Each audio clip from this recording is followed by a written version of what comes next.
Assalamualaikum warahmatullahi. Kami mewakili warga kerja Jabatan Bendahari ingin mengucapkan selamat Hari Raya Aidilfitri, maaf zahir dan batin.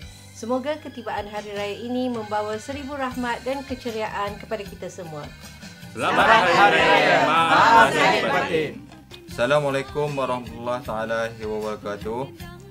Kami mewakili warga kerja Jabatan Hewan Akademik ingin mengucapkan selamat Hari Raya, maaf zahir dan batin kepada seluruh warga kerja UUM. Selamat Hari Raya, maaf zahir dan batin. Bismillahirrahmanirrahim. Sebenar Syawal 1436 Hijrah yang akan tiba, saya Kaslim bin Ibrahim mengucapkan selamat Hari Raya Aidilfitri, maaf zahir dan batin kepada seluruh warga Universiti Utara Malaysia. Allahu Akbar, Allahu Akbar, Allahu Akbar, walillahil hamd.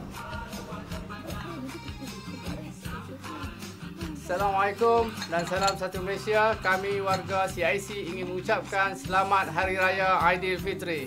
Maaf zahir dan batin.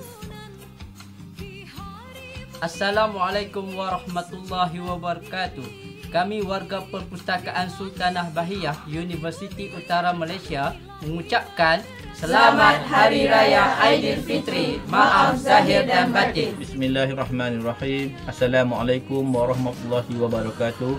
Kami dari unit kenderaan Jabatan Pendaftar Universiti Utara Malaysia ingin mengucapkan selamat Hari Raya Aidilfitri, maaf zahir dan batin.